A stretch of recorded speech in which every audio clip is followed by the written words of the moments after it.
대구 환경교육센터 사무처장 정숙자입니다. 인사드리겠습니다. 네, 저는 대구 환경교육센터라고 하는 단체에서 일을 하고 있고요. 제목이 단체의 이름이 대구 환경교육센터이잖아요. 그래서 주요하게 하는 활동이 환경교육입니다.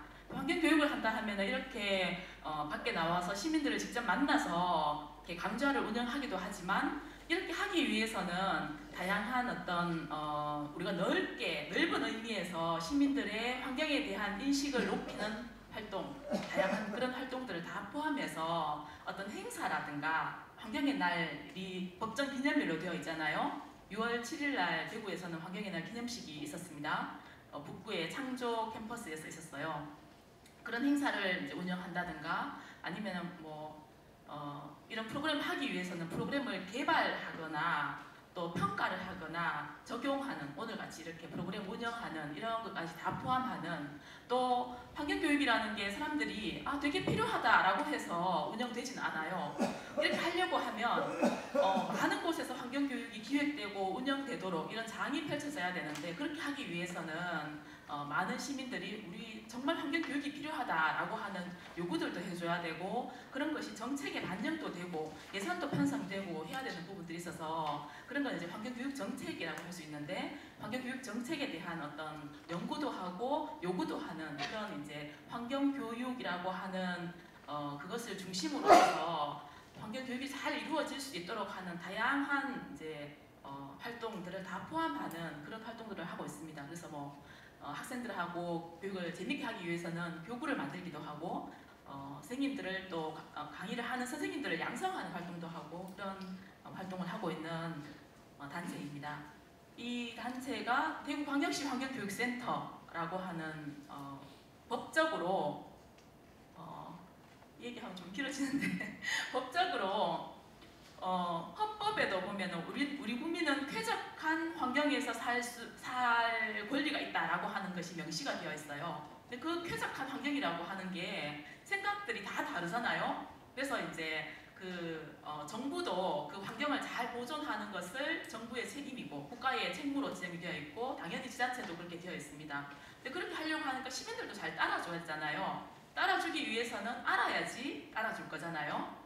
담배꽁초를 우리가 아무데나 버리면 안 된다. 그랬을 때 어떤 페널티가 가해진다라고 하는 것처럼, 환경과 관련해서 우리가 아무렇게나 환경을 훼손해서는 안 된다라고 하는 거를 기술적으로도 배워야 하고 인식하는 것도 있어야 되고, 이래서 그런 것들이 법에 나와 있습니다. 환경교육법이라고 하는데, 거기에 따라서 시민들한테 환경교육을 잘 할 수 있도록 전문적인 어떤 기관을 지정해가지고, 대구광역시 환경교육센터, 국가는 국가환경교육센터, 경북은 경북환경교육센터 이렇게 지정하도록 되어 있는데, 저희 단체가 광역시 환경교육센터로 지정되어 있는 상황입니다. 그래서 주요하게는 이런 활동들, 프로그램을 개발하고 전문 인력을 양성하고 이런 다양한 기관들을 연결하는 업무, 그리고 시민들에게 환경교육에 대한 정보를 제공하는 그런 일들을 하고 있습니다.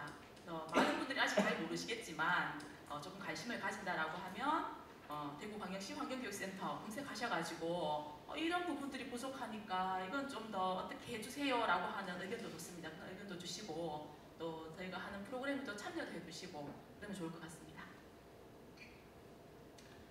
본격적으로 시민과학과 생태라는 주제와 관련해서 혹시 이 영화를 보신 분이 계실까요? 수라라고 하는 영화.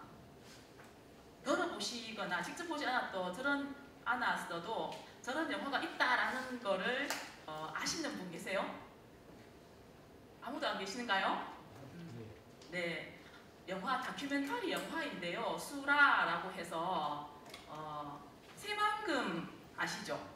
새만금 사업을 통해서 우리나라가 전 세계에서 가장 긴 방조제를 가지고 있는 나라이잖아요. 1991년에 방조제 공사를 시작해서 군산과 변산반도를 연결하는 33.9km의 방조제를 쌓았고, 그것은 전 세계에서 가장 긴 방조제입니다.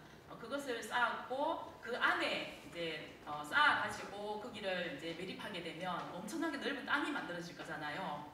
거기를 뭐 농사도 짓고 관광단지로도 개발하고 산업단지로도 드리고 하는 아주 큰 이제 계획을 세웠는데 그 계획과 관련해서 지금도 아직도 완성되지 않은 100% 완료되지 않은 그런 사업입니다. 새만금 사업은 91년에 시작해서 지금 그러니까 35년이 지났지만 완성되지 않은 사업이고 계속 부분적으로 이렇게 진행되고 있는 사업인데 이것과 관련해서 그 지역에 이제 서해안 갯벌이 우리나라가 전 세계 연안 갯벌 중에서 3대라고 하는 경우도 있고 5대라고 하는 경우도 있고 하여튼 굉장히 이제 중요한 갯벌 자원을 가지고 있는 나라입니다.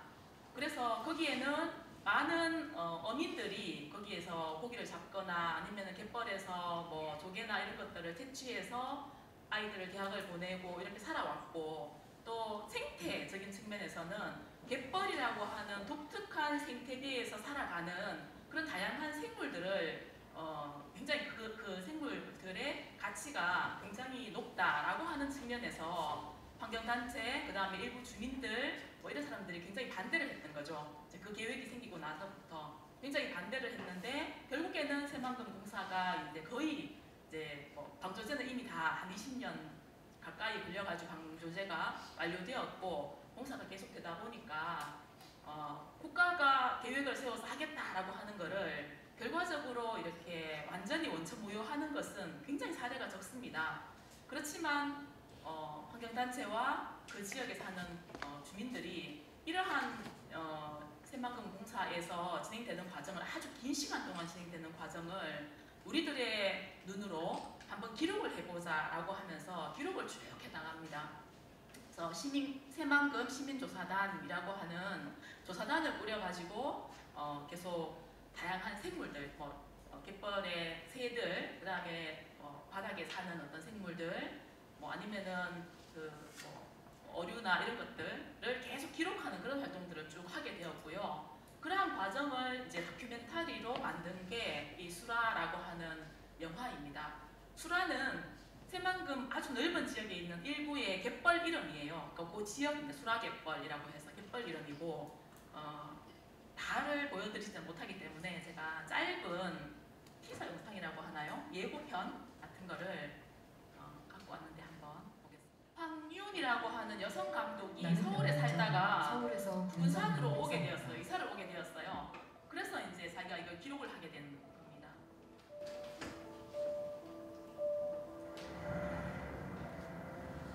나는 어느새 목격자에서 피해 당사자가 되어가고 있다. 이제 와서 왜 자꾸 매립을 하지 말라고 이야기를 하냐 한다면 이 현장에 직접 와봤는지 한번 이야기를 물어보고 싶어요. 정말.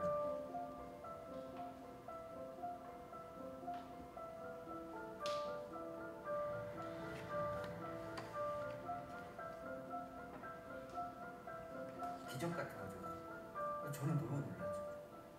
니네들 어떻게 10년 동안 살고 남아요?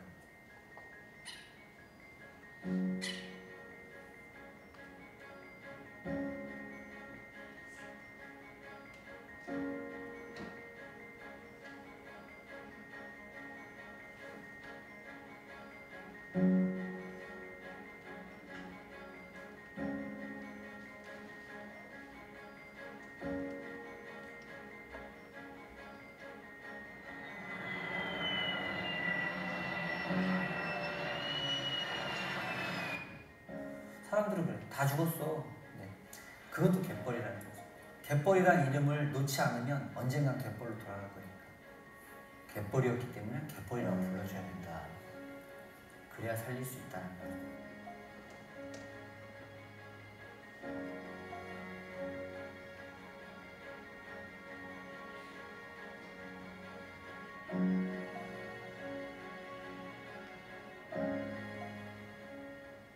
네, 예고편이어서 굉장히 짧게 이렇게 보여드렸는데 거기에 지금 인터뷰하는 남자분이잖아요. 그 필드스코프를 보고 있는 남자분은 그 지역에 사는 주민인데 싱크대 공장은 아니고 싱크대 업체, 그러니까 주민들이 우리 집에 그런 유명한 브랜드 말고 싱크대를 갈아주세요 하면은 제작 직접 해가지고 하는 이런 분이었는데 이제 그 지역에서 나하고 이렇게 쭉 자라왔던 거죠. 아이가 어릴 적에 아이를 데리고 이제 한 달에 한 번씩 새만금 조사단 이제 조사 활동을 할 때 아이들을 데리고 다니면서 계속 조사에 참여했습니다. 처음에는 아무것도 모르죠. 새가 뭐 이 새가 저 새인지 아무것도 모르던 사람이 계속 가고 전문가들한테 이야기를 듣고 그러면서 이제 이 사람이 굉장히 생태에 대해서 눈을 뜨게 되었고요. 외부 전문가들은 저도 이제 환경단체에 있으면서 이런 활동이 이루어진다라는 걸 알아가지고 굉장히 가보고 싶었어요. 되게 멀어서 이제 실제로 조사할 때는 가보지는 못했는데 한 달에 한 번씩 조사를 한다라고 하면 뭐 1박 2일 이렇게 한다라고 하면 굉장히 이제 전국적인 이슈였기 때문에 전국에 있는 활동가들이 환경 관련한 활동을 하는 사람들이 이제 그 조사에 함께 참여하는 거죠. 근데 시간이 굉장히 오래되었잖아요. 새만금 그 공사 자체는 91년에 시작을 했으니까 수십 년 동안 진행을 하고 지금도 여전히 조사를 하고 있습니다. 그러다 보니까 그러니까 처음에는 이렇게 관심을 가지고 했겠지만 일상적으로 매일 기록하지는 못하잖아요. 근데 주민들은 항상 그 공간에서 사는 거기 때문에 그 생태에 대해서 관심을 가지게 되면 기록을 하는 것은 휴대폰이나 뭐 아니면 카메라나 이런 걸 가지고 기록을 하는 것이 아주 쉽잖아요. 그렇게 되면서 이제 굉장히 전문가로 성장하게 되는 거죠. 현장 전문가로. 그 과정에서 여기 다큐멘터리를 보시다 보면 과정에서 초등학교 때 손잡고 아빠 손잡고 따라다녔던 아이는 결국 생물학을 전공하는 학생이 되어가지고 결정적으로 그 어떤 갯벌을 그 안에서도 굉장히 넓은 영역이기 때문에 일부 구간을 해수를 소통하느냐 마느냐를 가지고 굉장히 이렇게 논란이 일어날 때 결정적인 증거가 멸종위기종인 쇠금은머리 쑥새라고 하는 게 있어요. 그 쇠금은머리 쑥새가 사는지를 확인하면 우리나라는 법상으로 사람이 아무리 반대해도 멸종위기종이 나왔는데 이 공사를 통해서 또는 개발을 통해서 멸종위기종이 그러니까 살아갈 수 없는 환경이 되었다라고 하면은 좀 더 제고하게 되는 그런 경향을 가집니다. 법적으로.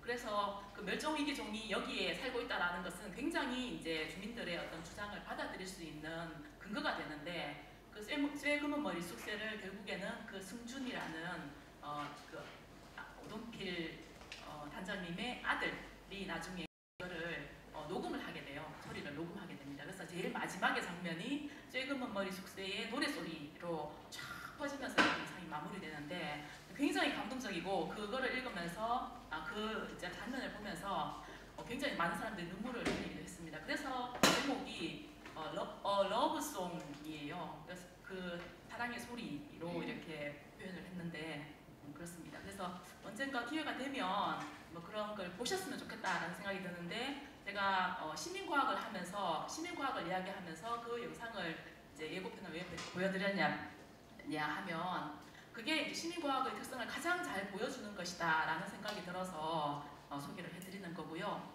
오늘 저는 여러분들께 세 가지 단락으로 말씀을 드리고 싶은데 첫 번째는 우리가 늘 많은 사물들을 보고 삽니다. 휴대폰을 보기도 하고 출근길에 지나가는 도시의 풍경을 보고 지나가기도 하고 그러는데 그 보는 것과 관찰한다는 것이 어떤 차이가 있는지에 대해서 조금 말씀을 나누고요. 그리고 오늘의 주제인 시민과학과 생태라는 주제를 저는 받았는데 시민과학이 도대체 뭐냐, 개념과 어떤 의미를 가지고 있는지 그리고 어떻게 쓰이고 있는지에 대해서 말씀을 드릴 거고요. 그리고 다양한 시민과학을 도와주는 어떤 기기들, 도구들이 있습니다. 도구 중에 하나를 소개해 드리는 것으로 오늘 교육을 진행하도록 하겠습니다. 네, 좀 전에 말씀드렸듯이 우리는 늘 모든 사물을 보고 삽니다. 굉장히 익숙하게 예를 들면 저는 오늘 아침에 남편의 얼굴을 보고 출근하는 것을 봤고 인사를 나눴고 했는데 남편이 어떤 옷을 입었는지 무엇을 들고 갔는지 이런 걸 기억이 안 나는 경우들이 대부분이에요. 뭐 눈썰미가 없다 이렇게 할 수도 있지만 그냥 보는 거죠. 되면 그냥 가는가 보다 이렇게 이제 보는 거죠. 근데 관찰한다라고 하면 어떻게 보일 건지, 관찰한다와 보다의 차이는 무엇일까요? 아직 웃으면서 저의 생각에 동의하시는지 웃으면서 눈을 맞추신 선생님 관찰하다와 보다의 차이는 뭔가요? 보다는 시, 그러니까 네. 오래 걸리는 거예요. 그냥 이렇게 보는 거예요. 네, 관찰은. 관찰은 어떤 주제를 가지고 워치, 네, 발밑을 조심해야 할 때 어치하고 지나가는데 그 워치. 네, 아, 네. 동의하세요? 그런 것 같으세요? 네, 정확하게 말씀하셨어요. 그냥 보는 거는 그냥 보는 거고요. 관찰하는 거는 보는데 자세히 보는 거고 살펴서 보는 거죠. 그냥 보는 게 아니고 갔다 와 이러는 게 아니고 자세히 이제 자세히 보는 거고 보는 것에서 그치지 않고 무언가를 제대로 알 때까지 두루 살펴서 보는 것이다 라는 거죠. 그래서 저는 이제 시골에서 자라서 이런 생태 환경 관련한 활동을 할 때 딱 보면 그게 어떤 식물인지를 알거든요. 그러니까 예를 들어서 민들레 그러면은 딱 보면은 저거 민들레네 이렇게 아는데 민들레를 설명해봐라 이러면 그 식물을 하는 분들은 분류학적으로 막 말씀을 하세요. 뭐 잎이 몇 장이고 마주나고 어긋나고 뭐 어쩌고 저쩌고 하는 그런 것들이 있어요. 근데 그런 거를 모르는 거예요. 그냥 딱 보고 아는데인 거죠. 늘 이렇게 그냥 스치듯이 봤는데 너무나 많이 봐서 아주 익숙해서 알지만 자세히 관찰을 하지 않은 거죠. 관찰을 한다라는 것은 자세히 보는 거고 아주 이렇게 마음에 담아두면서 그 잘 알도록 이렇게 본다라는 거죠. 네. 어떤 이제 제가 그 본 책인데 그래서 관찰한다는 것이라는 책을 쓰신 교수님이 계시는데 이분은 원래는 이제 의대에 계셨는데 학교가 없어지면서 관찰 또는 뭐 새나 이런 것에 관한 생태에 관련한 책을 굉장히 많이 쓰셨어요. 굉장히 쉽게 누구나 읽을 수 있도록 이렇게 썼는데 이분이 제가 봤을 때는 관찰의 대가인 것 같아요. 큰 오색 딱따구리의 육아일기라고 하는 책도 쓰셨는데 그거를 쓰기 위해서 오색 딱따구리를 비가 오나 눈이 오나 계속 관찰을 하시는 거예요. 한 자리에서 이렇게 새에게 들키지 않도록 이렇게 방음막을 하고 필드 스코프를 설치하고 계속 관찰을 하는 거예요. 어떻게 먹이를 물고 가고 아기 새가 어떻게 받아 먹고 있고 언제 얼만큼 성장을 하고 이런 과정들을 다 기록을 합니다. 관찰하고 기록하고 하는 그런 활동을 하시고 그거를 이제 그 결과를 책을 쓰신 분인데 몇 가지 이제 그런 유의 책들을 쓰셨어요. 근데 이분의 책에 나오는 내용인데 우리가 뒷산을 걷다 보면 이런 장면들 보잖아요. 나무가 잘려져 있습니다. 근데 반듯하게 잘려가지고 깨끗하게 해서 뭐 다듬어가지고 사람들이 앉을 수 있게 놔둔 것도 아니고 그냥 이렇게 봤을 때는 앉기에도 불편하고 뭐 이끼까지 껴있고 울퉁불퉁하고 그래서 이제 이런 나무 둥치를 보면서 아무 짝에도 쓸모없는 나무네라고 생각하고 우리가 지나가잖아요. 근데 그거를 계속 이제 동네 뒷산을 갈 때마다 계속 유심히 관찰하고 신경을 써서 이렇게 보고 하다 보니까 어느 날 보니까 이렇게 다람쥐들이 와서 앉아있는 모습을 보게 되었어요. 그러면서 우리가 생각하기에 이전에 내가 대충 그냥 쓱 스치면서 보았을 때는 아무 쓸모가 없는 것처럼 보였지만 이것도 다 쓸모가 있는 거구나. 누군가에게는 귀한 어떤 보금자리가 된다라는 것을 알게 되었다. 그래서 자연이라는 것은 결국에는 아무것도 쓸모없는 것은 없다. 모두가 누구에겐가는 반드시 이제 쓸모가 있는 거고 의미가 있는 어떤 존재이기도 하다라는 걸 얘기를 합니다. 그래서 그런 것은 우리가 그냥 스쳐 지나가면서 보았을 때는 보지 못하더라도 자세히 관찰했을 때 또는 새로운 시각으로 보았을 때 그런 것들이 보인다라는 걸 얘기하는 거고요. 또 다른 책인데요. 오늘 도서관이니까 책에 대한 이야기를 하게 되는데 또 다른 책입니다. 파주의 출판단지 앞에 한강하구죠. 거기에 돌고지 습지라고 하는 습지가 있나 봐요. 저도 이제 이 책을 통해서 처음 알았고 그거는 지도를 봐도 안 나온대요. 잘 안 나온대요. 그분도 아마 저 동네에 사셨나 봐요. 이 책을 쓰신 분도 조병범님이.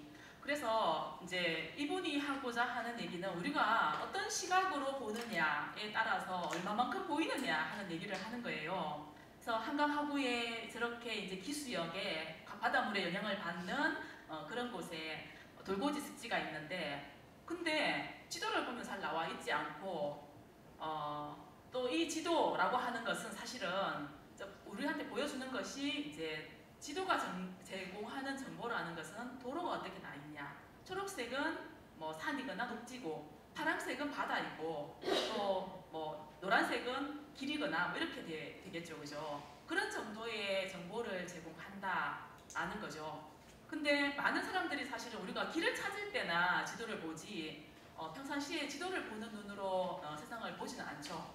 지도를 보는 눈으로 세상을 보는 사람들은 개발을 한 사람들이 대부분이겠죠. 어떤 개발을 하려고 하면은 어떻게 줄을 걸 것인가, 도로를 어떻게 놓고 어디를 어떤 방식으로 개발할 것인가를 보게 되겠죠. 그래서 일반인들이 항상 지도를 보는 것은 아니지만 그러니까 눈에 대한 얘기예요. 지도를 보는 눈.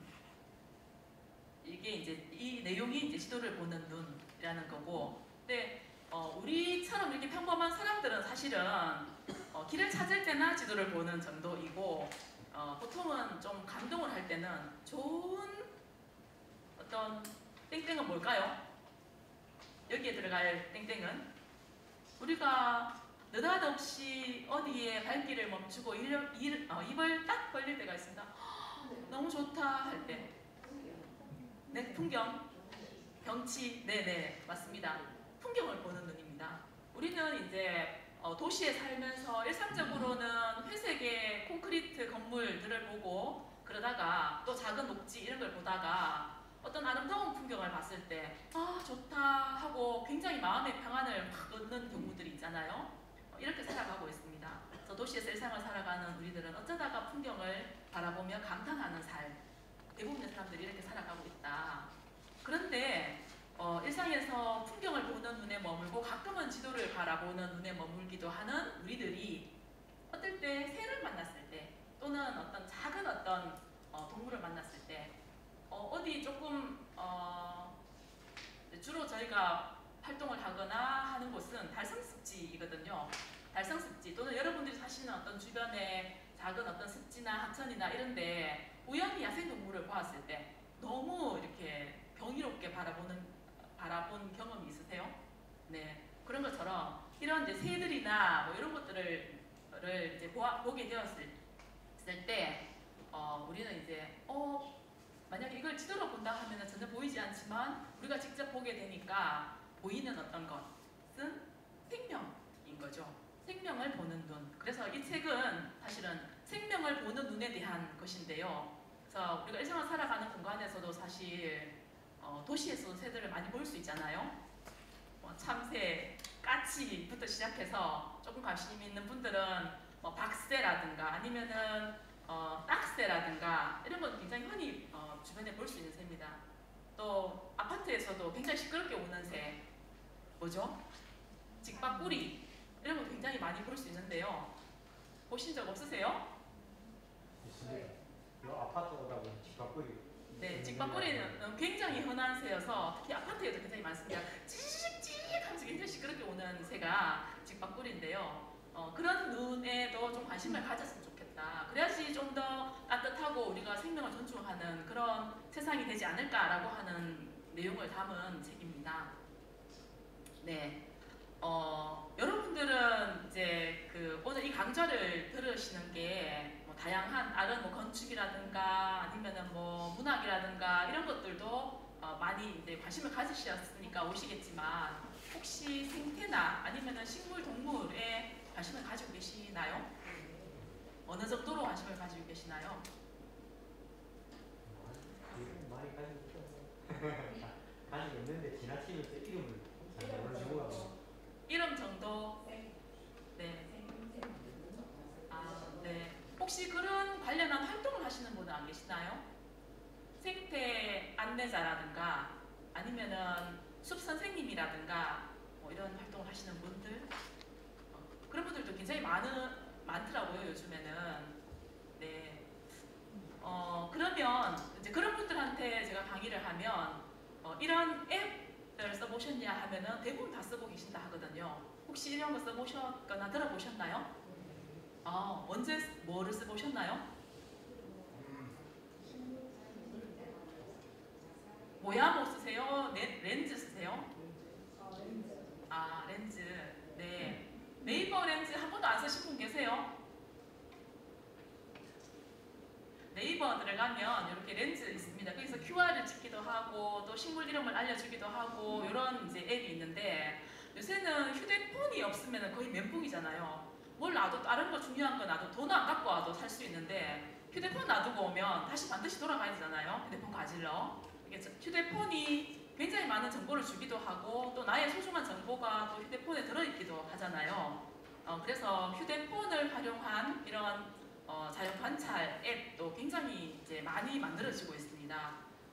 이런 것이 이제 그 말씀드리려고 하는 시민 과학을 확산하는데 굉장히 큰 기여를 한 거죠. 네이버 렌즈, 그다음에 식물 이름 알려주는 모야모, 또 새 관찰하는 탐조 관련한 앱인 뭐 이버드 또는 뭐 더 많이 하여튼 있을 겁니다. 굉장히 많이 만들기도 해요, 실제로. 네. 시민 과학은 말 그대로 과학이면 과학이지 왜 시민이야 하는 말이 붙을 수 있는데 과학은 과학자들이 하는 거잖아요. 과학자라고 하면 우리하고는 관계가 없는 사람들처럼 느껴지잖아요. 전문적인 과학 교육을 받아서 특히 뭐 석사, 박사 이런 아주 전문적인 아주 고급의 어떤 학문을 익히고 자격을 받고 그런 일에 종사하는 사람들 그런 사람들을 우리가 과학자라고 하는데 시민들도 그에 준하는 만큼의 과학적인 활동에 참여하는 것을 시민과학이라고 합니다. 그래서 이제 전문적인 훈련을 받지 않은 사람들이 자발적으로 과학 연구에 참여하는 것. 그래서 어떤 형태로 참여를 하는가 하면 전문가들이 어떤 분석을 하거나 해석을 할 수 있도록 데이터를 수집해 준다든가 그런 게 아주 기본이 되고요. 그러니까 그런 식으로 이제 많이 참여하게 되는 건데요. 그런 것은 이제 어떤 문제들을 해결하기 위해서 이런 시민과학 활동을 많이 합니다. 예를 들어서 미세먼지를 측정하잖아요. 시에서도 측정을 하는데 공식적으로 미세먼지를 측정하는데 측정하는 것은 기계가 하는 거죠. 기계를 설치하는 거죠, 어떤 지점에. 근데 그거를 굉장히 많이 설치할 수는 없잖아요. 예산이 많이 들어가는 거기 때문에. 그리고 그래서 이제 되게 이제 제한적으로 설치를 하는 거죠. 그거를 평균을 내 가지고 미세먼지 농도가 어떻다 이렇게 얘기를 하는데 시민들의 입장에서는 저 멀리 있는 측정소 말고 우리 집 가까이의 미세먼지 상황은 어떤지 또 내가 사는 동네에 도로 주변의 미세먼지 상태가 어떻고 또 녹지가 많은 곳은 또 어떤지 궁금하다라고 하는 생각을 할 수 있잖아요. 그런 것들은 이제 시민과학자들이 간이 측정기라든가 이런 과학 기술이 굉장히 많이 발달해서 요새는 휴대폰에 있는 어떤 측정 관련한 거라든지 아니면은 좀 싼 어떤 간이 측정기 이런 걸 활용해서 측정을 해서 그 데이터를 다 모아가지고 전문가에게 보내서 그 전문가들은 이제 그 데이터를 읽어서 해석해주고 이런 이제 활동을 하기도 합니다. 미세먼지 관련한 그런 활동들. 그리고 생태 관련해서는 이제 멸종 위기종이 있느냐 없느냐를 조사를 하는데 전문가들, 그러니까 이제 생태학을 공부한 사람들 또는 이제 예를 들면 포유류 전문가, 조류 전문가 이런 사람들이 조사를 보통은 하게 되는데 그런 사람들은 굉장히 비용이 비싸잖아요. 전문가니까 조사하는데 조사비가 제가 정확하게 얼마인지 모르겠지만 예를 들어서 하루 조사를 하는데 100만 원 준다라고 하면 시민과학자들은 자발적으로 참여하기 때문에 비용이 들지 않잖아요. 근데 관심 있는 사람들이 굉장히 많이 늘고 있습니다. 최근에 이런 정보들을 우리가 옛날에는 도감을 찾아봐야지 새 이름을 알았는데 지금은 휴대폰을 찍어서 다양한 커뮤니티에 올려가지고 이 새 좀 알려주세요 뭘까요 하면은 막 사람들이 이거 뭐다 하잖아요. 그걸 가지고 다시 검색해 들어가서 확인을 해가지고 그 새가 뭔지 이런 것들을 확인하는 방법들이 아주 변화되어 있습니다. 그러다 보니까 관심 있는 사람들이 굉장히 많이 늘고 있고 그것을 도와주는 좀 전문적인 어떤 이해를 돕기 위해서 도와주는 어떤 과학 기술의 발달 이런 걸 통해서 시민과학이 굉장히 이제 발달할 수 있는 상황들이 만들어진 거죠. 그래서 전문가 한 명이 찾는 것보다 관심 있는 시민들 100명이 찾는 게 훨씬 더 발견할 확률이 높겠죠. 그리고 이제 발견을 하게 되면 그게 실제로 맞는지 아니냐를 판단하고 그것이 가지는 의미라든가 이런 것들을 해석하는 거는 전문가들과 함께 하면 되니까 온전히 이제 시민과학자들의 활동과 전문가들의 활동이 분리되는 게 아니라 함께 협력해서 그 활동을 좀 더 좋은 활동으로 이어가게 할 수 있는 그런 방법이 바로 시민과학 활동이다라고 할 수 있습니다. 그림들은 휴대폰 이런 정보통신 기술들의 발달이 결국 시민과학이 발달할 수 있게 도와주는 요건이 되었다라고 하는 것을 말씀드리는 겁니다.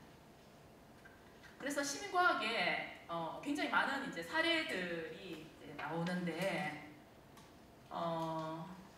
여기에 새만금 시민조사단도 있죠. 새만금 시민생태조사도 2003년부터 91년부터 공사가 시작되었지만 조사단 활동은 2003년부터 시작이 되었다고 해요. 여기 내용에 보면은 물새팀, 저서생물팀, 식물팀, 동물팀, 문화팀, 영상팀으로 나누어서 간척사업의 영향으로 변화하는 생태계와 주민들의 삶의 모습을 모니터링했다. 그래서 다음 카페에 보면 새만금 시민조사단이라고 하는 카페가 있고 매번 조사 활동이 언제 조사합니다라는 공지부터 해서 하고 난 뒤에 조사 보고서 이런 것들이 다 이렇게 올라가가지고 그것이 다 자료로 쌓이고 있습니다. 그런 형태로 진행되고요. 또 인천의 저어새 시민 모니터링, 인천에 저어새가 오는 거예요. 그래서 저어새 시민 모니터링 해가지고 저기도 마찬가지로 저어새 네트워크에서 저어새들의 번식지를 관찰하고 조사하고 기록하는 그런 이제 활동들을 하는 거죠. 그 다음에 야생조류 유리창 충돌 조사도 좀 이따가 소개해드리겠습니다. 쓰레기 모니터링 이런 것도 가능해요. 국가 해안 쓰레기 모니터링.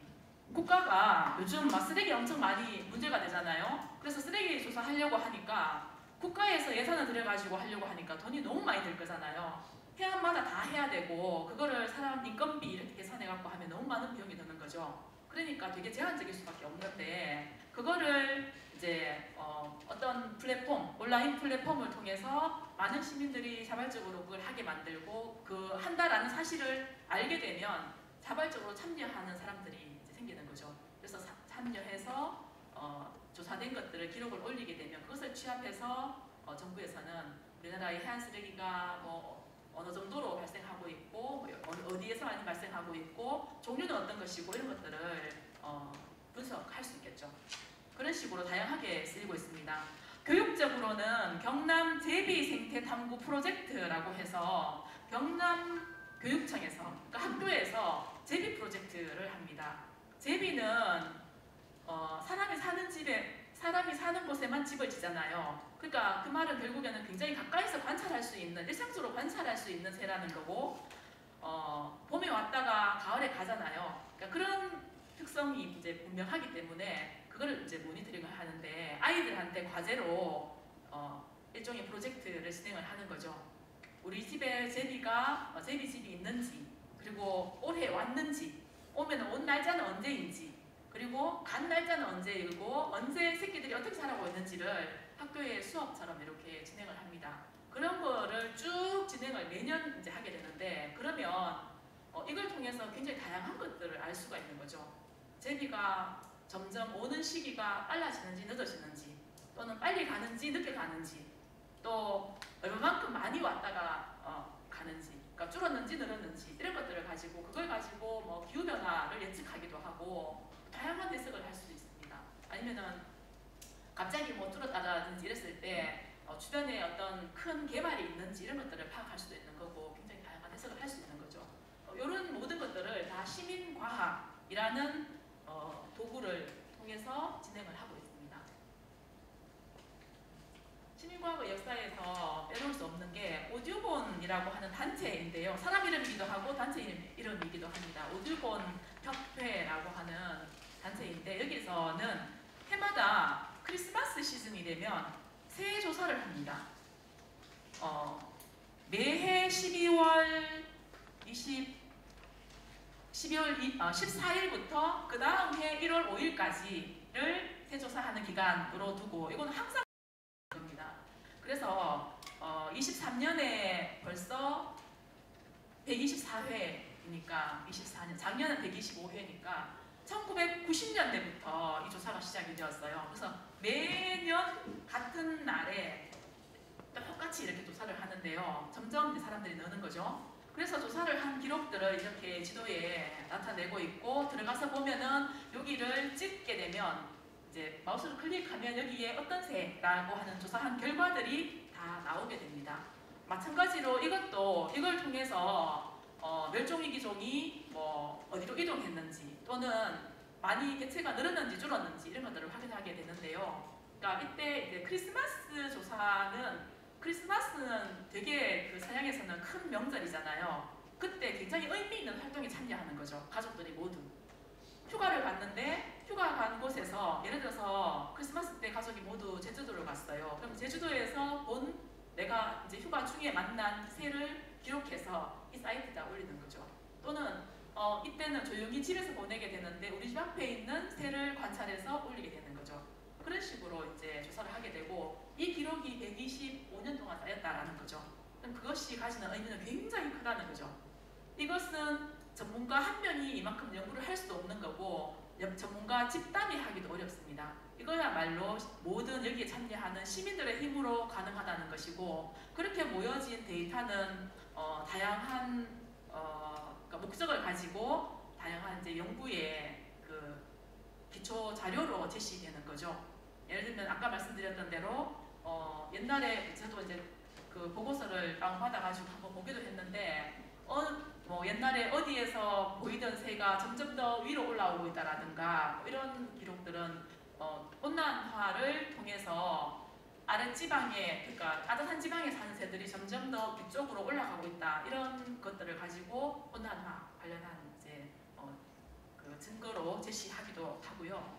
그 다음에 되게 보호받아야 되는 어떤 국제적인 멸종위기종 같은 것들이 개체 수가 얼마나 이제 늘거나 줄었는지 또는 그게 예를 들면 뭐 옛날에는 우리나라가 흑두루미가 굉장히 이제 살기도 했거든요. 흑두루미가 우리나라에 서식하기도 했는데 서식이라기보다도 겨울을 나기도 했는데 지금은 굉장히 개체 수가 많이 줄었거든요. 그러면서 지금은 이제 일본의 이즈미라는 곳으로 굉장히 많이 몰려 있는데 이런 기록들을 쭉 해왔다라고 하면은 언제 시기에는 한반도에서도 머물렀는데 언제 시기 이후에는 그렇게 되지 않았다. 다 일본으로 몰리고 있다. 그게 왜일까? 뭐 대개 우리나라의 국책 사업이나 이런 것들의 영향 이런 것들을 이제 파악할 수 있는 거죠. 그런 걸 통해서 이제 흑두루미 말이 나왔으니 말인데 옛날에는 낙동강 유역에 흑두루미가 있었습니다. 해평습지, 달성습지 이런데. 근데 달성습지는 이제 워낙 그 광역 단위 대도시다 보니까 개발이 많이 이루어졌고 또 해평습지나 이런 데는 낙동강이 엄청난 개발이 있었잖아요. 4대강 사업하면서. 그러니까 서식지가 완전히 변하게 되면서 흑두루미가 옛날에는 낙동강 길을 타고 일본으로 가거나 아니면은 겨울을 나기도 했는데 그 이후에는 서해안 길을 따라서 이동하더라라고 하는 것이 모니터링 결과로 알려지고 있거든요. 그러니까 이런 이제 장기적인 조사가 이루어진다라는 거는 어떤 그 변화 추이를 잘 볼 수 있는 그런 이제 근거가 되기도 하는 거죠. 네, 오디오본의 크리스마스 새조사는 어쨌든 크리스마스 시즌에 많은 시민들이 자발적으로 참여해서 새조사를 해서 그것을 온라인 플랫폼에 올려가지고 이 자체 플랫폼을 가지고 있거든요. 그래서 올려가지고 그것을 다 모으면 누구나 다 접근 가능합니다. 거기에서 올라온 자료들은 다 다운받을 수 있고 볼 수 있습니다. 그래서 다양한 연구를 하는데 기초 자료로 활용할 수 있다. 우리나라에서는 아주 대표적인 그 시민과학 프로그램인데요. 야생 조류 유리창 충돌 조사입니다. 혹시 여러분들이 새가 떨어져 죽은 장면을 보신 적이 있을까요? 어디서 보셨을까요? 또 정의장 같은 유리를 막으면 위에 말은 네. 그런 이제 사실은 보는 게 쉽지는 않아요. 왜냐하면 학교나 이런 데서 굉장히 많이 발생하거든요. 학교나 이런 데서 발생하면 저도 이제 저희도 이런 활동을 하면서 제보를 되게 많이 받았는데 학교 선생님들이 전화 와가지고 우리 학교 되게 많이 떨어져 죽어요. 근데 아이들이 볼까봐 아침에 가면 빨리 치워요라고 하거든요. 그래서 보는 것은 사실 흔하지 않습니다. 근데 실제로 유리창에 부딪혀갖고 죽는 새들이 굉장히 많다라고 해요.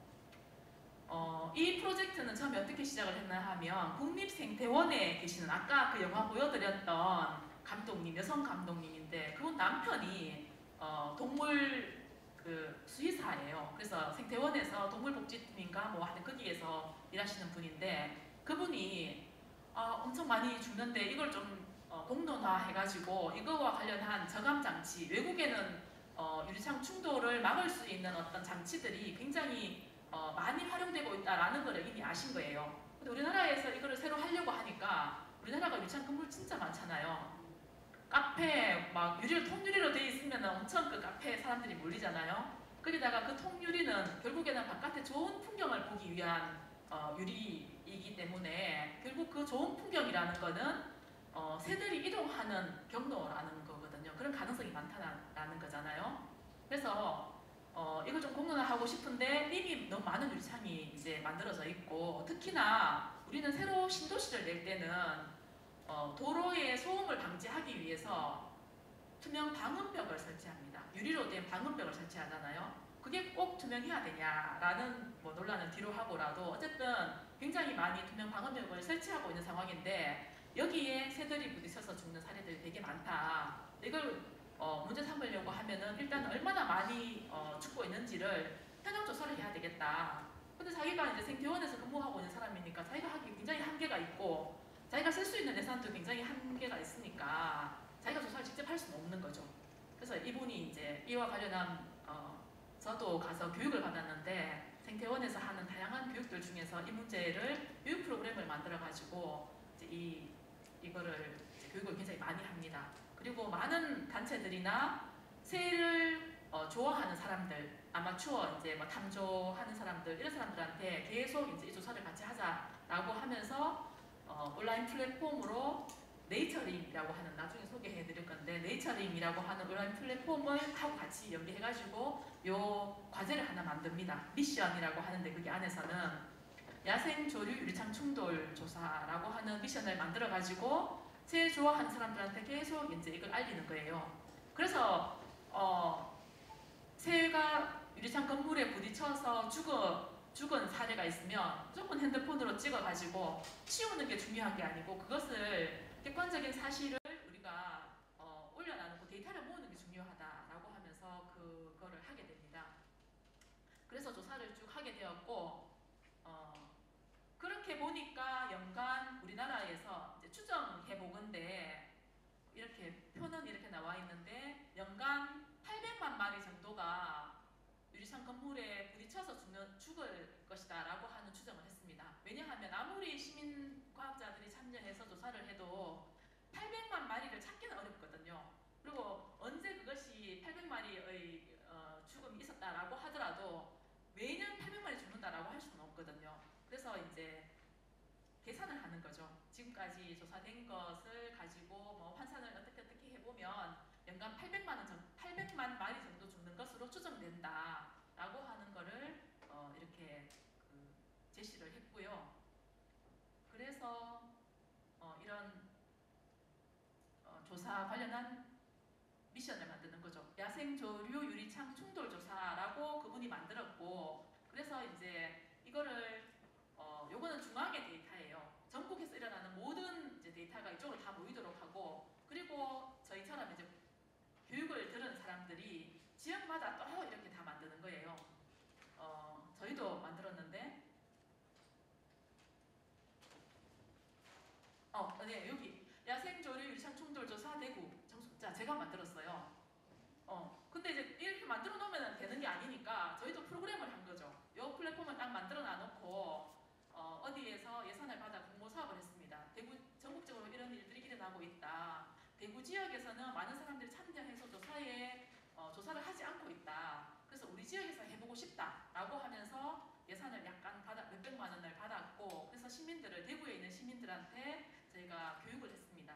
이런 현황에 대해서도 선생님들을 모시고 와가지고 이런 이제 문제들을 알려드리고 그 다음에 탐조 활동도 하고 시민들 대상으로 해서 신천에서 탐조 활동도 하고 그리고 조사 기록하게 하고 또 후원을 받아가지고 세도감을 참여한 사람들한테 세도감을 나눠주기도 하고 이렇게 해서 조사를 쭉 하게 되었습니다. 저희도 일상적으로는 그냥 막 지나가지만 일부러 차를 세워서 투명 방음벽이 있는 도로변 주변에 차를 세워가지고 막 조사를 하기도 하고 실제로 되게 많이 이렇게 발견하기도 했거든요. 그렇게 이제 참여를 했습니다. 그러면서 대구 지역에서 제가 만든 이 야생 조류 유창 충돌 조사 대구 여기에도 하나 발견하면 여기에도 데이터를 올리고 똑같이 저기에도 올립니다. 그러면은 여기는 대구 것만 모이지만 저기는 전국에서 조사한 것들이 다 같이 모이는 거죠. 그래서 대구 데이터는 몇 개고 또 전국적으로는 몇 개가 된다 하는 것을 확인할 수 있도록 했고요. 전 미션은 아직도 진행 중입니다. 그래서 혹시 여러분들이 그런 새 충돌 현장을 발견했으면 뭐야 싫다 하시는 게 아니고 일단 사진을 찍고 그거를 네이처림이라고 하는 앱에다가 올려주시면 그런 어떤 시민들이 자발적으로 기록한 것들이 쌓여가지고 결국 다양한 이 새 충돌을 막을 수 있는 어떤 정책들이 만들어진다라고 볼 수 있습니다. 요거는 이제 그와 관련한 내용인데 새들이 왜 부딪혀 죽는가? 처음에는 이제 새들이 자꾸 부딪혀 죽으니까 고속도로 변 주변에 가면 투명한 창에다가 맹금류 스티커를 붙여놨죠.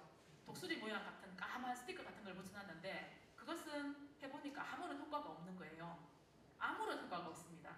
맹금류 스티커를 붙이려고 하면 맹금류 스티커가 표시나지 않도록 온통 까맣게 붙이면 효과가 있지만 띄엄띄엄 이렇게 붙여놔놓으면 아무런 효과가 없다. 새들은 특성상 5 곱하기 10 그러니까 세로 5 가로 10 정도 되는 간격만큼 이렇게 뭔가 체크를 해주면 나는 저기는 못 지나가겠다 라고 하는 생각을 가진대요. 못 지나간다라고 판단을 한대요. 그래서 거기를 그러니까 유리를 지나가지 않는다, 가까이 가지 않는다라는 거예요.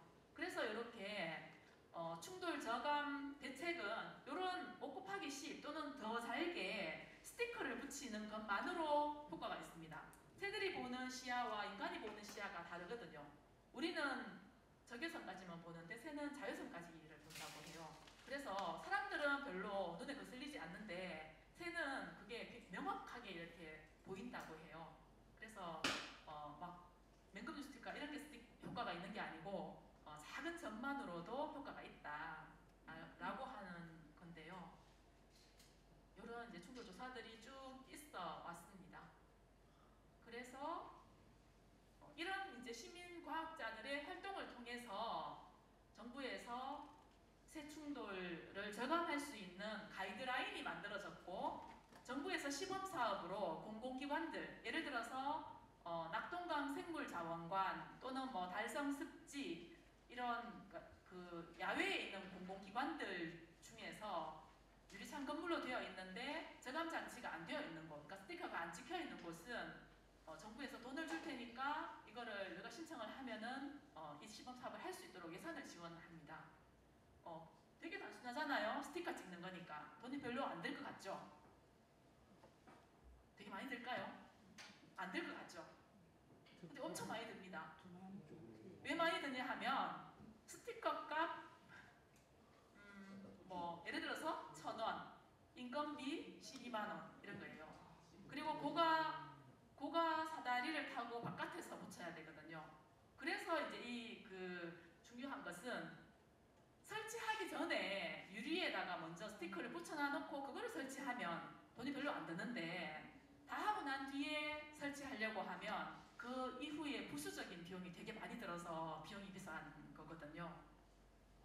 네, 그래서 이제 이런 조사 지침서 같은 것들도 만들어졌고 그래서 야생생물보호법이 24년 11월 날에 개정되었습니다.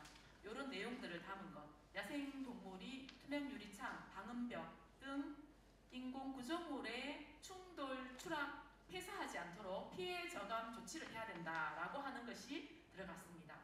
그리고 지자체에서는 그것을 시행하기 위해서는 조례가 만들어져야 되는데 제가 작년 24년 11월 달쯤에 검색을 해보니까 49건이었는데 그 사이에 59건으로 늘었어요. 요거는 6월 15일 아랫게 3일 전에 월요일에 제가 요거 자료 내기 전에 검색을 딱 해보니까 그 사이에 10개가 늘었어요. 그만큼 조례가 막 이렇게 지자체마다 앞다투어서 만든다는 거는 시민들의 인식이 그만큼 늘어났다는 거고, 지역에서 의원으로 일하시는 분들도 이런 조례 우리 지역은 없네, 우리도 만들어야 되겠다 하고 이제 그 조례를 만드는 확률이 점점 늘어난다라는 거죠. 대구에도 동구가 제일 먼저 만들었고, 제가 아까 그 미션 만들었다고 했잖아요. 그때 동구 의원 하시던 분이 나 관심 있는데 자료 좀 달라 해가지고 자료를 드렸고, 그때 조례를 만들었습니다. 가장 먼저. 그래서 그분이 자기가 조례 만들었다고 엄청 버쓱버쓱 하시던데요. 네. 그러고 보니까 그 사이에 또 달서구에서 조례가 만들어졌어요. 이 조례의 내용은 그런 거예요. 유리창 건물을 지을 때 다 짓고 나서 뭘 하는 게 아니고, 그러면 돈 너무 많이 들고 그걸 강제하기도 어려우니까 지을 당시에 그걸 저감할 수 있는 스티커라든가 이렇게, 아니면은 뭐 너무 완전히 통창 말고 어떤 뭐 격자를 넣는다든가 좀 더 저감할 수 있는 어떤 방안들을 마련할 수 있도록 지자체가 계도해라라고 하는 그런 내용들이 다 담겨 있습니다. 네. 한 가지 문제는 드는데 네. 예를 들어서 철새는 모르지만 텃새 같은 경우는 활동 반경이 안에 있지 않습니까? 그러면 그 처음에 지을 때 방음벽 같은 게 유리면 학습 효과가 있습니까? 자기들이 정보 교환이 돼가지고 그런 부분. 학습 네. 그런 게 기존에 있더라. 이렇게 누가 죽는 걸 보면 이렇게 나오면서. 네. 그런 영상들 있죠. 막 아이들이 막 유리 뭐 회전문이라든가 유리창이 있는데 간혹 우리가 헷갈리게 되잖아요. 유리가 문이 이렇게 3개가 있는데 여기가 열리는 줄 알고 우리가 착각해가지고 이렇게 싹 여기를 닫혀있는 공간인데 들어가는 경험, 또는 유리가 없는 줄 알고 막 달려왔는데 유리가 있어가지고 쾅 부딪히는 경험, 이런 거 있잖아요. 그러니까 우리가 이미 유리창이라는 거를 인간은 다 학습을 다 하고 있어요. 그렇지만 부딪히는 사례도 있는데 새들은 더 그런 가능성이 많은 거죠. 유리가 가지는 이제 특성이 투명하다는 거잖아요. 투명하기 때문에, 그러니까 안이 보인다는 거잖아요. 그러니까 투명하기 때문에 이제 그 건너편에 있는 것들이 보인다는 거고, 또 하나의 것은 건물 같은 경우에 어떤 숲 근처에 있다라고 하면 밖에서 봤을 때 숲이 창에 비치잖아요. 그래서 거기를 숲으로 착각하기도 하는 거예요. 그러니까 새 입장에서는 저기 숲이 있네 라고 반사된 거를 보고 숲인 줄 알고 그쪽으로 옮겨가면서 부딪히는 경우도 있고, 또 어떤 경우는 반대편이 보이기 때문에, 그냥 창이 이렇게 펼쳐졌을 경우에 반대편이 보이기 때문에 그 반대편으로 가기 위해서 슝 달려가서 할 수 있는 거죠. 네. 학습 효과가 그렇게 뛰어나지는 않는 것 같아요. 그러니까 사람도 굉장히 학습을 많이 해서 우리가 아주 일상적인 공간에서도 착각하고 이렇게 유리창에 꽝 부딪히는 경우들이 있잖아요. 그런 것처럼. 네. 유리창의 특성 때문에 그런 일이 일어난다라는 거죠.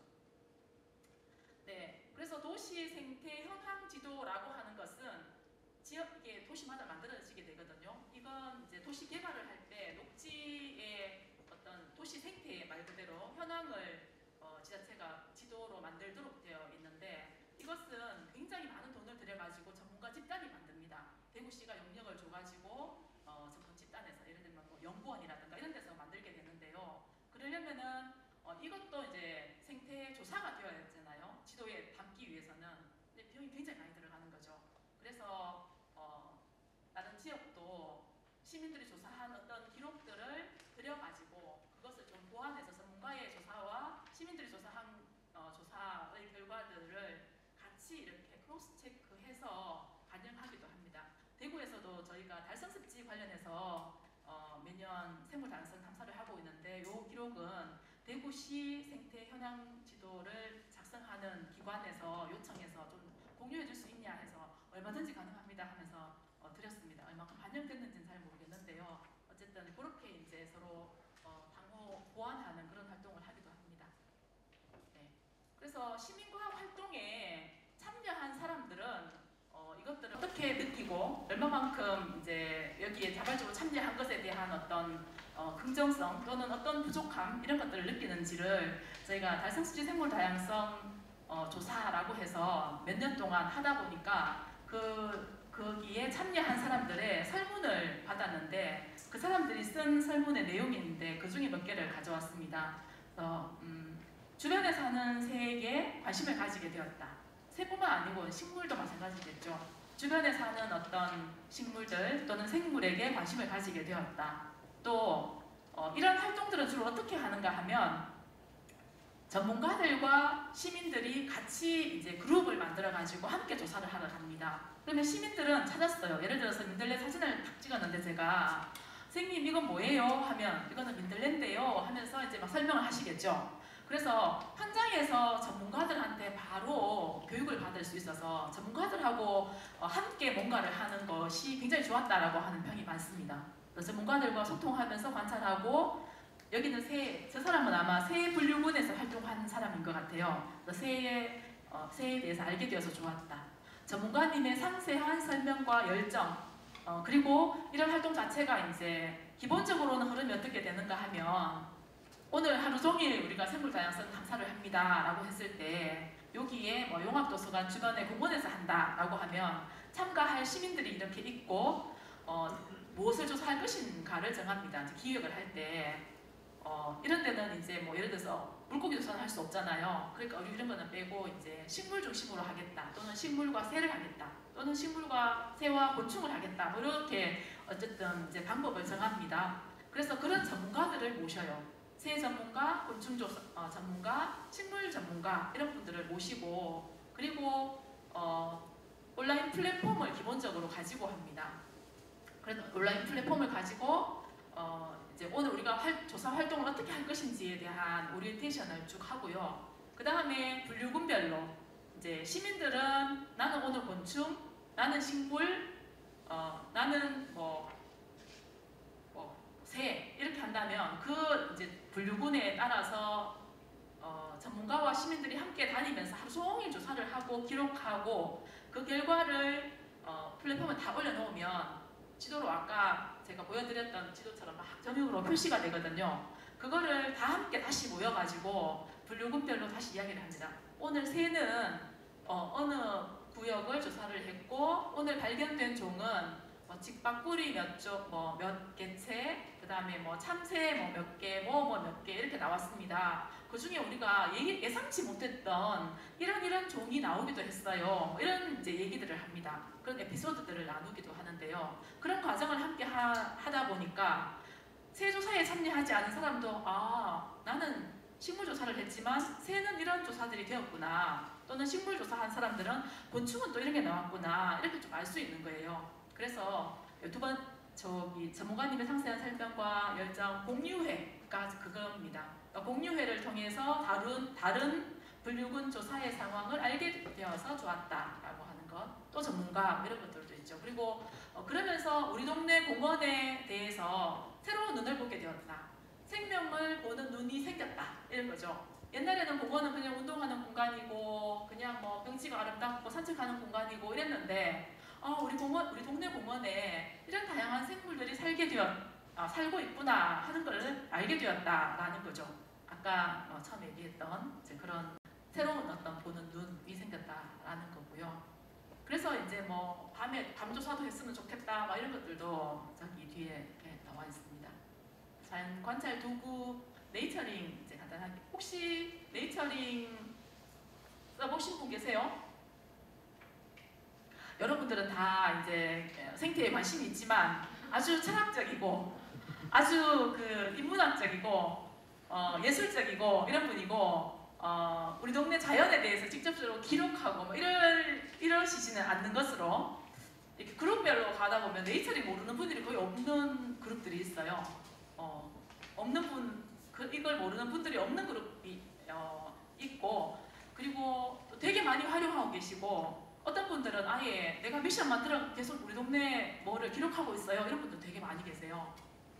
제가 매년 이제 생각을 하는 게 이런 기회가 있을 때마다 제가 다사에 살고 있는데 저희 집 바로 뒤에 축복산이라고 하는 산이 있습니다. 그래서 산을 한 번씩 갈 때마다 축복산의 생물 기록 이걸 내가 한번 해봐야 되겠다 생각을 하는데 맨날 이런 자리에 서면은 아직도 안 만들었네 이런 생각을 매번 하는데요.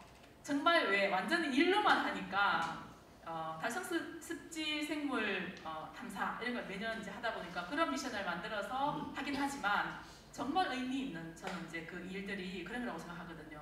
우리 동네 손바닥만한 공원이라고 하더라도 무슨 공원의 생물 또는 나 다른 건 다 어렵고 식물 조사를 한번 해봐야 되겠다. 여기에 어떤 식물들이 있는지를 한번 조사해봐야 되겠다. 이렇게 그냥 우리가 이렇게 보면서 장미꽃이 피었네 이렇게 하는 것과 구체적으로 사진을 찍어가지고 기록을 올리고 이렇게 해가지고 그것들이 쭉 시간이 쌓여서 그 자료도 다 쌓여가지고 내가 딱 봤을 때 이렇게 몇 종들이 몇 종들이 심어져 있고 뭐 이거는 뭐였구나 내가 몰랐던 건데 다른 사람이 누가 이렇게 알려줘가지고 요 이름까지 알게 되었네 이렇게 찾아가는 맛이 있잖아요. 그리고 그런 것을 해봤을 때 그냥 스쳐 지나가는 게 아니고 좀 더 훨씬 더 우리가 우리 동네 자연에 대해서 친밀감을 느끼고 애정이 생기는 거죠. 장소감이라고 하는데 그 장소에 대한 어떤 특별한 감정이 생기는 거죠. 그래서 네, 여기는 아주 그러니까 그런 측면에서 기초 단계라고 할 수 있는데요. 네, 네이처 그러니까 뭐 구글이나 이런 데서 앱을 다운받을 수 있습니다. 그러니까 앱 다운받는 스마트 스토어 같은 데 있잖아요. 거기에 네이처링 검색하시면 파란 저런 게 뜹니다. 그래서 다운받고 뭐 활용하시는 거는 굉장히 쉬운데 네, 다운받아서 굉장히 감각적으로 초등학생들은 훨씬 더 잘하기는 한데 어른들은 조금 더 어렵게 하긴 하지만 사실 되게 쉽습니다. 어른들이 봤을 때도. 메뉴는 이렇게 보면은 카메라 모양으로 생긴 자연 관찰을 하려고 하면은 카메라로 찍으라라는 거죠. 자연 관찰하는 거는 카메라 모양. 그 다음에 제가 아까 대구 야생조류 유리창 충돌 조사 대구 했던 거 있잖아요. 그게 바로 미션이라고 합니다. 거기서는 어떤 하나의 과제라는 거예요. 여러분들이 활용을 할 때 뭐 용지봉의 식물들을 관찰하고 싶다. 그러면 용지봉 식물들이라고 하는 이제 방을 만드는 거 일종의 그게 이제 미션이라고 할 수 있습니다.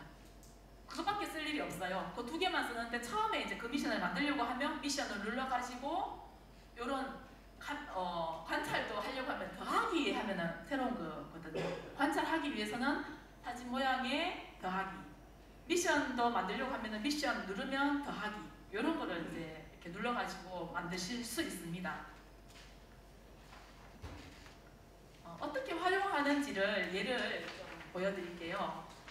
이거는 이제 대학교에서 생태 지도를 제작하기 위한 미션을 만들어서 활용한 겁니다.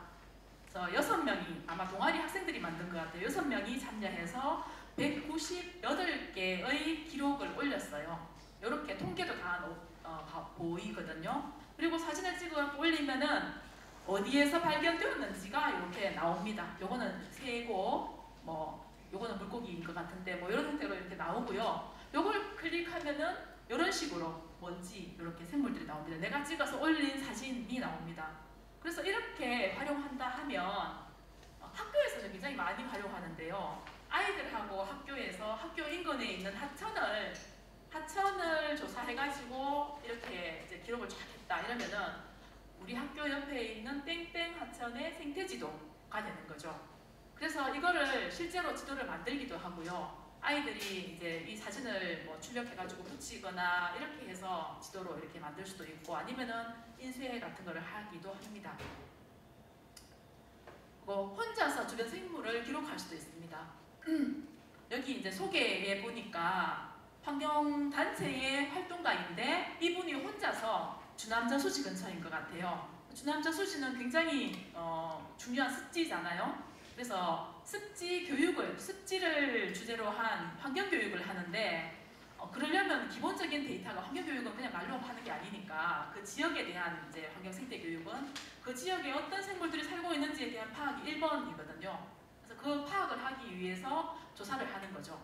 조사를 하는데 막 옛날 같으면 종이 들고 뭐 이렇게 카메라 들고 이렇게 썼을 건데 그게 아니라 휴대폰을 한 개 딱 들고 있으면 찍고 바로 올려서 딱 올리면 어느 지점에서 그 되는지까지 지도에 표시가 됩니다. 네, 이렇게 이제 이런 게 과학의 힘인 거죠. 사실 과학을 빌어서 시민 과학자들이 좀 더 적극적인 과학 활동에 참여하는 거죠. 이렇게 이제 조사를 한 사례들이 있고요. 그리고 가지산 도립공원의 생물조사도 마찬가지로 한 사람이 자기가 여기 도립공원인데 예를 들면 804 생물조사 이런 거를 여기 되게 이제 도립공원 또는 국립공원이다라고 하면 되게 중요한데 조사된 게 없네. 그거 보려고 하니까 전문가들이나 막 연구 보고서 막 이런 것들 되게 어렵게 이렇게 되어 있고 되게 시각적으로 나는 쉽게 그걸 좀 보고 싶다라고 하면 안 되겠다. 내가 기록해야 되겠다. 이럴 수 있는 거죠. 그래서 이제 이분이 이제 가까이 계시는 분인가 봐요. 계속 그 도립공원을 가서 사진을 찍어서 올리고 마찬가지로 이렇게 네이처링에 올려가지고 자기가 기록을 해가는 과정입니다. 지금까지 이제 혼자서 개인적으로 이렇게 한 거였다라면 이거는 이제 여럿이 구체적인 하나의 목적을 가지고 진행한 사례인데요. 야생동물 로드킬이 또 되게 문제가 되고 있잖아요. 그러니까 야생동물 로드킬이 일어나는 것은 왜일까요? 자동차. 네, 자동차 때문에 가장 많이 일어나는데 그 길이 원래 야생동물의 길이었기 때문이에요. 원래 야생동물이 살고 야생동물이 한 곳에만 계속 사는 게 아니고 먹이 활동을 산 쪽에서 했다가 산란하러 이제 물가로 내려온다든가 아니면 물을 먹으러 물가에 왔다가 다시 이동해 가거나 이러는데 옛날에는 그 길로 다니는 길이었는데 거기에 사람들이 길을 놓은 거예요. 그래서 차들이 다니는 거예요. 그러다 보니까 그 길을 건너는 과정에서 이제 로드킬 당하는 애들이 되게 많은데 이 문제를 좀 더 이제 공론화해야 되겠다. 되게 이 문제가 심각한 것 같다. 라고 하는 사람들이 모여가지고 야생동 길이의 로드킬 조사라고 해서 야생동물 로드킬 조사 미션을 만들었습니다. 그러면은 그 조사에 대해 조사를 하고자 하는 사람과 제가 아무런 인연이 없어도 제가 어느 날 그 현장을 봤어요. 근데 이거를 사진을 찍어가지고 보니까 이런 미션이 있는 거예요. 하나 올려주는 거죠. 거기에다가 이 미션에다가. 그러면은 우리는 한 번도 만난 적이 없고 전혀 누군지 모르지만 그 사람이 하고자 하는 활동에 제가 참여해서 자료를 하나 제공하는 거죠. 그리고 그런 자료들이 많이 쌓였을 때 이 사람이 어떤 목적을 가지고 한 건지는 모르겠지만 이것이 어떤 굉장히 중요한 정책을 제안하거나 활용하는데 기본적인 조사 자료가 되는 거죠. 아까 제비 프로젝트 제가 말씀드렸는데 네, 요거는 경남교육청 우포생태교육원이라고 경남교육청에서 만든 프로젝트입니다. 그래서 경남교육청에서 생태교육으로 제비 조사를 굉장히 잘하고 있어요. 대표적으로 하고 있는 조사입니다. 네, 아이들한테 초등학교 학생들한테 제비 관련한 교육을 하는데 직접적으로 조사하게 하고 기록하게 하고 이제 그런 이제 활동을 하는데 쓰이는 도구입니다. 그리고 호사비오리 전국 동시조사 이런 거는 이제 동시조사인 거죠. 예를 들어서 몇 월 며칠에 동시에 호사비오리를 조사하자 이러면 전국에 있는 사람들이 새에 관심 있는 사람들이 호사비오리를 이제 사진 찍어가지고 올리는 거예요. 그러면 어느 동네에서 호사비오리가 발견되는지가 한눈에 보이겠죠. 이런 형태로 활용하기도 합니다. 그리고 이제 생물 다양성을 확인하기 위해서 또는 생물 다양성 보전을 위해서 하는 형태로는 이런 다양성 조사예요. 말 그대로 지역의 생물 다양성 조사, 창원 시민 생물 조사단 이러면 이제 요거는 창원시에서 만들거나 뭐 아니면 어떤 단체에서 만들었겠죠. 그래서 창원 시민들한테 어떠한 특정한 거점에서 창원 도심에 서식하는 다양한 생물들의 서식처와 생물들을 기록하기 위해서 만든 겁니다. 그래서 뭐 행사를 해요. 일단은 기본적으로 특정한 날에 시민들 다 모아가지고 아까 제가 사례 말씀드렸듯이 그런 식으로 행사를 해갖고 하루 종일 또는 어떤 몇 시간 동안 전문가들하고 함께 현장을 막 다니면서 조사를 해서 기록을 하고요. 그렇지만 그게 행사가 끝난다고 해서 요 플랫폼이 탁 닫히는 건 아니고 계속 놔두게 되면은 다른 사람들이 이제 또는 그때 참여했던 사람들이 그때는 못 봤지만 그 이후에 보게 되면 다시 또 이렇게 기록을 올릴 수도 있고 그렇습니다. 그런 것들이 굉장히 전국적으로 많이 이루어지고 있어요. 창원, 중랑천 생물조사, 그래서 서울에 있는 중랑천의 생물을 시민들하고 함께 조사하는 것, 또는 생강나무 모임의 생물조사이네요. 제주 동백동산 생물조사. 제주의 동백동산 습지라고 람사르 습지로 등록되어 있는 습지가 있습니다. 거기에도 당연히 람사르 습지로 등록되어 있고 국가 습지이기 때문에 전문적으로 전문가들이 조사를 하기도 합니다. 정해진 기간 동안에 전문가들이 이제 가서 분류군별로 이렇게 조사를 하는데, 그거와 별개로 시민들이 모여서 함께 조사를 하기도 하는 거죠. 이런 게 이제 제주 동백동산의 생물조사, 이런 거는 다 시민과 활동으로 이루어지고 있는 그런 조사다라고 할 수 있습니다. 전문가들이 조사해서 발견을 못한 생물들이 시민들이 조사해서 발견한 애들이 되게 많아요. 근데 옛날에는 그러면은 우리가 조사한 거 아니기 때문에 믿을 수 없다 이랬을 건데, 사진이 찍혔고 지점까지 찍혔고 명백한 증거가 있기 때문에 지금은 되게 많이 채택하고 있고요. 정부에서도 생물 다양성 보전 관련한 어떤 정책에 시민과학을 활용하라라고 하는 지금 방향이 정해져 있습니다. 그래서 시민들이 참여해서 조사를 함께 할 수 있도록 시민들을 교육하기도 하면서 전문적으로, 저도 지금 이제 교육을 이번 주에 제가 어디 가냐면 파주, 아까 거기 파주를 가는데 한강하고 공릉천이라고 하는 곳을 가는데, 저는 이제 양성 파충류 분류군을 이제 공부하러 다니거든요. 지금 그런 걸 무료로 이제 국립생물자원관에서 그런 교육을 아주 전문가들을 붙여가지고 교육을 쭉 진행을 합니다. 그래서 이런 조사를 할 때 나중에 시민과학자로 참여할 수 있도록 이렇게 기회를 주기도 하고 그렇습니다. 그래서 완전히 시민이기는 하지만 점점 더 거기에 대해서 관심을 가지도록 이제 정부 차원에서, 국가 차원에서 그런 기회를 열어주기도 하고, 시민들과 전문가들이 함께 협업해서 조사하고 생물 다양성을 보존하는 활동에 참여할 수 있도록 하는 기회를 주고 있는 상황입니다. 네, 그래서 저희가 진행한 달성습지 생물 다양성 조사도 이런 방식으로 진행이 되었고요. 그래서 매년마다 지금 20년에 시범적으로 한번 이런 활동을 제가 굉장히 하고 싶어가지고 20년에 한번 어디 재단에다가 제안서를 보내가지고 조사를 한번 한 적이 있고, 그 이후에는 또 예산을 못 마련해가지고 계속 있다가 23년, 4년, 올해 25년, 올해는 9월 19일, 20일 금토 야간 조사를 이제 드디어 하게 되었는데, 그렇게 이제 진행할 예정인데요. 일정은 잡혀 있고 진행할 예정입니다. 작년에 진행했던 것이 이제 이렇게 미션을 만들어 가지고 24년 달성습지 생물 다양성 탐사라고 해서 했고, 66명이 참여해서 814건의 기록을 했습니다. 보통 이런 조사를 하게 되면 생물 다양성 조사는 10명이 참여해가지고 민들레를 10명이 발견했다 하더라도 한 건만 대체로 올려요. 꼭 한 건만 올려야 된다라는 건 아니지만, 그러니까 여기의 목적은 달성습지에서 얼마나 다양한 생물들이 살고 있는가를 조사하는 것이다 라고 목적 자체가 그렇게 설정이 되면 2개 올리는 걸 네 거는 지우세요 이렇게 하진 않지만, 어쨌든 한 종을 올리는 걸 이제 기본으로 합니다. 그래서 굉장히 많은 이제 결과인 거죠. 조사 기록인 거죠. 그래서 이렇게 지도로 표시하게 되면은 이렇게 표시가 되고, 저희가 이런 과정을 거쳐서 달성습지 생태 지도를 만든 적도 있고요. 이런 것들이 다 들어가진 않았지만 그 중에 중요한 어떤 의미 있는 생물들을 표기해가지고 생태 지도를 만들어서 아이들 교육 프로그램을 진행할 때 활용하기도 하고, 또 이 자체로 이제 달성습지가 대구시가 지정한 습지 보호 지역이거든요.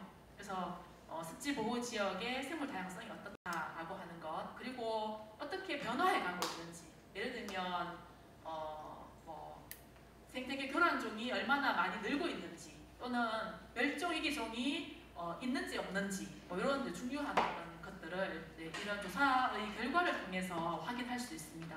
이렇게 지도로 쭉 나열되고요. 종으로 보면은 생물 종은 352종이에요. 352종이 이제 24년도에 기록이 되었고, 개체로는 814개체가 된 거죠. 조사한 개체는 60몇 명이 참여했고 이렇게 통계까지 나옵니다. 그래서 가장 많이 조사된 것은 식물이고 당연하겠죠. 식물인지 곤충인지 모르겠는데 뭐 그렇고 그 다음에 이렇게 분류군별로 어떤 개체들이 나왔는지 알 수 있고 종의 목록까지 다 표시가 됩니다. 그런 식으로 굉장히 활용하기 좋게 되어 있어서요. 돈 드는 것도 아니거든요. 누구나 다 무료로 쓸 수 있도록 되어 있습니다. 그래서 굉장히 이제 열린 오픈 소스라고 하죠. 누구나 다 접근 가능하고 거기서 발생하는 자료들은 누구나 다 자유롭게 쓸 수 있도록 이렇게 하는 것이 시민과학 활동의 기본적인 어떤 원칙, 흐름이라고 할 수 있습니다. 네, 그래서 그 조사한 기록을 쭉 하고 난 것을 이렇게 저희한테 돈을 후원한 기관에서 보고서를 만들었으면 좋겠다라고 해서 그거에 기반해서 보고서를 만들었고요. 필요하신 분 가져가세요 했는데 가져가신 분들은 보고서입니다. 그래서 저희가 네, 여기 참가자 66명인데 65명이라고 되어 있네요. 65명이 누구인지 명단까지 다 들어가 있어요. 여기에 참여해서 그 기록을 올린 분들 김계동 뭐 이런 사람들도 아마 늘 알겠죠. 이름을 다 이렇게 넣어줬습니다. 그만큼 기여해서 공동의 결과물로 이런 결과물이 만들어졌다라는 것을 보여드리기 위해서. 그래서 시민과학 플랫폼을 어떻게 활용할 수 있냐. 제가 알려드린 대로 여러분들이 이걸 실제로 써보실까에 대해서는 약간 의문이지만 실제로 이제 누구에게나 열려있고 굉장히 쉽게 쓸 수 있는 도구이기 때문에 많이 활용하기도 하는데 그럴 때 유의점입니다. 실시간 온라인 기반의 자연관찰 플랫폼입니다. 딱 올리면은 그걸 누구나 다 볼 수 있는 거예요. 그 자리에서 바로 그 플랫폼에 딱 들어오면 그렇게 되었을 때 그 데이터에 대해서 올리는 사람이 책임을 져야 된다는 거예요. 그러니까 저희가 간혹 이제 이런 걸 하면서 마을 단위에서 이런 활동을 하면서 실습을 하기도 하거든요. 알려드리니까 구체적으로 좀 긴 시간을 교육하게 되면 자, 뭐 네이처링 깔아보세요. 자, 미션 만들어보세요. 이렇게까지 한단 말이에요. 그렇게 하는 과정에서 그럼 사진 이제 바깥에서 원에서 사진 찍은 거를 한번 올려보세요 했는데 그거를 제대로 된 걸 안 올리고 뭐 아이들 같은 경우에 막 장난스럽게 이상한 사진을 올린다든가 그런 경우들이 또 있었던 거예요. 그렇게 되면 다른 사람 다 보는데 이 기본적으로 공유하는 플랫폼 자체에 대한 신뢰성을 완전히 떨어뜨리게 되겠죠. 그리고 올렸는데 제가 민들레라고 올리지 않고 진달래라고 올렸다. 그러면은 누군가가 이거 진달래가 아니고 민들레인 것 같아요. 수정하세요. 라고 하기도 합니다. 이런 시스템이 그렇게 되어 있는데 올려놓고는 끝. 다시 보지 않는다든지 이랬을 때 여기는 되게 잘못된 기록, 그러니까 동정이라고 하는데 제대로 된 이름을 이제 명시하는 거죠. 근데 그것을 하지 않고 오동정이 너무 많다. 여기 데이터 쓸만한 거 없어. 이렇게 된다는 거죠. 그러니까 우리가 기여를 하는 측면도 되게 많지만 그 기여라는 거는 정확한 정보를 책임을 가지고 기여를 해야 된다라고 하는 겁니다. 그래서 이제 그런 걸 되게 중요하게 다루어야 된다는 거고요. 데이터에 대해서 책임지는 자세. 잘못된 정보를 올리고 업데이트하지 않으면 전체 데이터에 아주 그 신뢰를 떨어뜨린다라는 거고요. 그래서 시민과학 프로젝트 자료는 모두에게 공개된다. 그리고 여기에 참여하는 시민들도 당연히 굉장한 기여자로 인정해줘야 된다라는 겁니다. 그래서 시민과학 관련해서 제가 이제 뭐 논문이나 이런 것들도 많이 찾아봤는데 시민과학에 근거한 연구를 한 걸 보면 항상 뒤에 사사가 붙더라고요. 그러니까 이 활동은 어떤 시민과학자가 누구가 참여해서 그렇게 했으니까 특별히 감사를 표합니다 라고 하는 그런 사사가 꼭 붙는 게 시민과학으로 연구가 이루어진 거에 대한 어떤 특징 같더라고요. 그래서 저희도 이제 연구 보고서를 만들 때 첫 해에는 그런 걸 안 달았는데 두 번째 달에는 참여하신 분의 명단을 다 이렇게 기록을 해서 이 보고서가 단지 우리 단체가 뭔가 프로그램을 기획해가지고 진행해가지고 우리 단체가 잘나서 만들었어요 라는 게 아니고 이런 참여한 시민과학자들 덕분에 이런 자료가 만들어졌다라는 것을 감사히 여기고 또 다른 분들에게도 그렇게 말씀드리는 이제 그런 작업들을 했습니다. 네, 여기 아마 마지막 슬라이드인 것 같은데요. 다소 여러분들에게 생소할 수 있고 어쩌면은 신기하네라고 생각하실 수도 있을 것 같은데 여러분들이 어떻게 받아들이셨는지 조금 궁금하기는 합니다만.